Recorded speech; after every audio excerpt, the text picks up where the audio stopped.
ونصلی علی رسولہ الکریم اما بعد۔ پھر اللہ رب العالمین کا بے حد شکر احسان اور کرم ہے کہ اللہ تعالیٰ نے ہم سب کو ایک عظیم نعمت سے نوازا ہے، اور وہ عظیم نعمت کیا ہے کہ ایمان ہے۔ کہ دنیا میں جتنی بھی نعمتیں اللہ رب العالمین نے بنائی ہیں،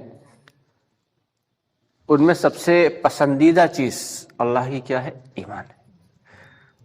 اور سب سے ناپسندیدہ چیز یہ دنیا ہے، کہ دنیا کو بنانے کے بعد اللہ رب العالمین نے اسے ایک مرتبہ بھی محبت کی نگاہ سے نہیں دیکھا۔ ہم سب کو اللہ تعالیٰ نے دنیا میں اس لیے بھیجا ہے کہ ہم دنیا میں رہ کے اور دنیا کے اسباب کو اختیار کر کے اس کے باوجود اس دنیا کے فتنوں سے بچ جائیں۔ لیکن افسوس کی بات یہ ہے کہ ہم دنیا میں آئے تو ہم نے دنیا ہی کو سب کچھ سمجھ لیا۔ یہ دنیا ہے کیا؟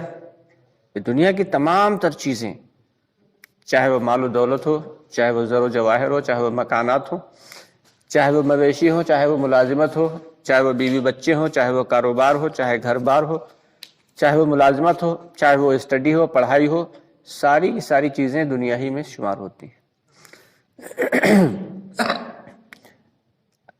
اب ان تمام اسباب کو اختیار بھی کرنا ہے۔ اب کوئی شخص کہے کہ ہم شادی نہیں کریں گے، چلو چھوڑو، ان سب جھنجھٹوں میں نہیں پڑیں گے، تو یہ اللہ کے اصولوں کے خلاف ہے، کیونکہ اللہ نے حکم دیا کہ تم نکاح کرو۔ نکاح کرنا بھی ہے، اور اس کے بعد بیوی بچوں کو ذمہ داری بھی ان کی اٹھانا ہے، ساتھ میں ماں باپ کا بھی ذمہ داریوں کو، پڑوسیوں کے حقوق کو بھی ادا کرنا ہے، اور دین کو بھی سنبھالنا ہے، یعنی دین کی محنت بھی کرنا ہے، اپنے ایمان کو بچانا بھی ہے۔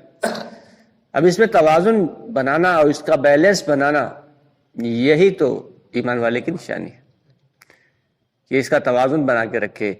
کہ کبھی یہ ہوتا ہے کہ جب کسی نوجوان کی شادی ہوئی تو شادی سے پہلے جو کچھ ہے سب کچھ اماں ہے، اور شادی کے بعد جو کچھ ہے سب کچھ بیوی ہے۔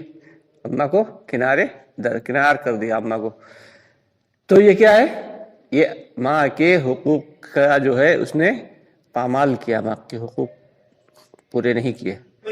کبھی کبھی یہ بھی دیکھنے میں آتا ہے کہ بیوی جو ہے آتے ہی، بیوی آئی، شادی ہوئی، تو اس کے باوجود بیوی کے حقوق پورے نہیں کر رہا، جو کچھ اماں کہہ رہی ہوگا وہی۔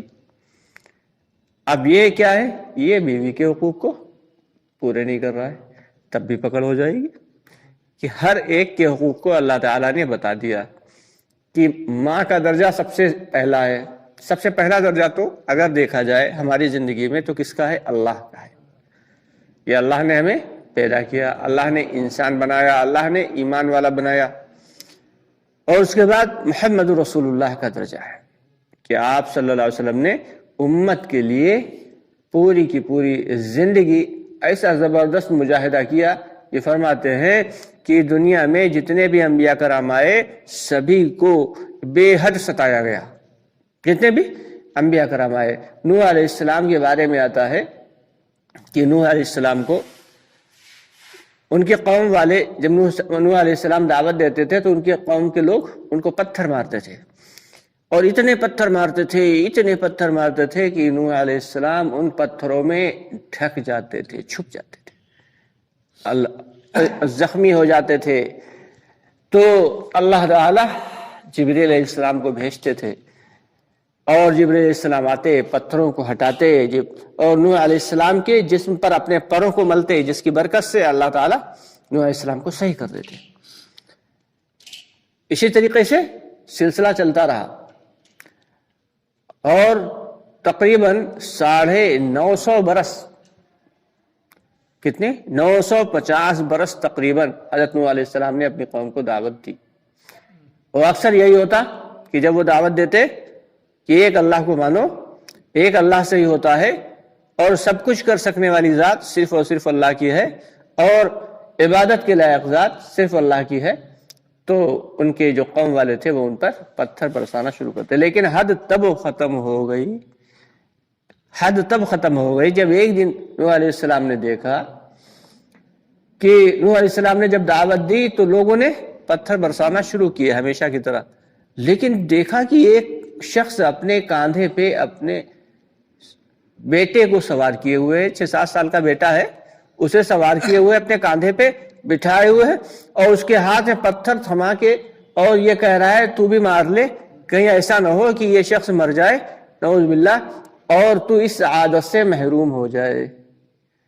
نوح علیہ السلام نے کہا کہ اے ہے اب بات یہاں تک پہنچ گئی، تو نوح علیہ السلام نے اللہ تعالیٰ سے تقاضا کیا کہ اللہ اب یہ لوگ ماننے والے نہیں۔ قرآن پاک میں اللہ تعالیٰ نے صاف صاف بتایا، ذکر فرمایا کہ اے اللہ ہم نے ان کو دن میں بھی دعوت دی، ہم نے ان کو رات میں بھی دعوت دی، ہم نے ان کو جمع کر کے بھی سمجھایا، ہم نے ان کو تنہائی میں چپکے چپکے سے بھی سمجھایا، لیکن یہ میری بات سنتے نہیں ہیں۔ اے اللہ اب تو ہی سمجھ لے۔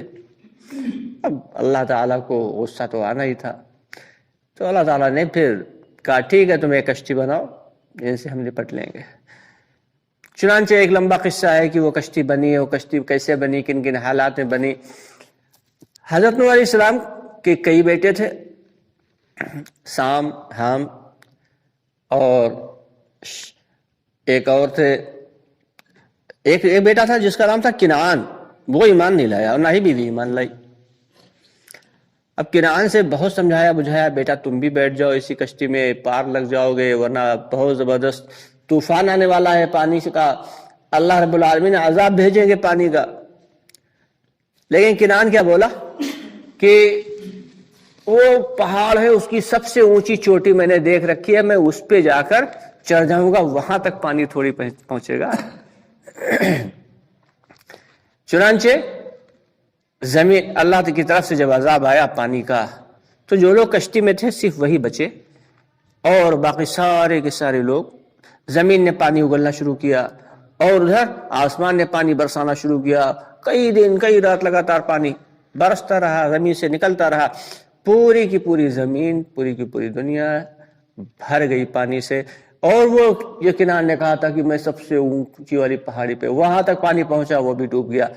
4 بندے ایسے اور بھی تھے جو نہایت شریر قسم کے تھے، انہوں نے اس چوٹی سے بھی اوپر ایک چوٹی پہاڑ کی ڈھونڈ رکھی تھی اور کہا تھا وہاں پہ ایک غار تھا، چھوٹا سا غار تھا، اور ان لوگوں نے کہا کہ جب آئے گا پانی کا عذاب تو پھر ہم لوگ تو یہاں چھپ کے رہیں گے آرام سے، پھر دیکھتے ہیں کیسے آتا ہے، کیونکہ بڑی سی چٹان انہوں نے جب آیا طوفان پانی کا تو وہ چاروں کے چاروں کھانے پینے کا سامان بھی رکھ لیا انہوں نے، اور اس کے اندر چھپ گئے بڑے سے اونچے سے غار میں، اور باہر سے چٹان کو لگا کے بند کر لیا، کہا دیکھتے ہیں کیسے پانی آتا ہے۔ لیکن اللہ نے اپنی ربوبیت اور اپنی قدرت دکھانا تھی، چنانچہ پانی وہاں تک پہنچتا ہے نہ پہنچتا، لیکن اللہ تعالیٰ نے کہا تم اپنی مکاری دکھاتے ہو تو ہم اپنی چال چلیں گے۔ ایک آدمی کو پیشاب لگا، اس نے پیشاب کرنا شروع کیا، کرتا رہا، پیشاب ختم ہی نہیں ہو رہا۔ پھر دوسرے کو پیشاب لگا، اس نے بھی شروع کیا، اس کا پیشاب نہیں رک رہا۔ پھر تیسرے اور چوتھے نے بھی پیشاب کرنا شروع کیا، حال یہاں تک پہنچ گیا کہ پورا کا پورا غار جو تھا ان کے اپنے پیشاب سے بھر گیا، اس میں ڈبکی لگا کے مر گئے۔ تو اللہ کی جب پکڑ آتی ہے تو بڑی خطرناک ہوتی ہے۔ ہمیں اللہ کی پکڑ سے بچنے کے لیے اللہ سے ہر وقت توبہ استغفار کرتا رہے۔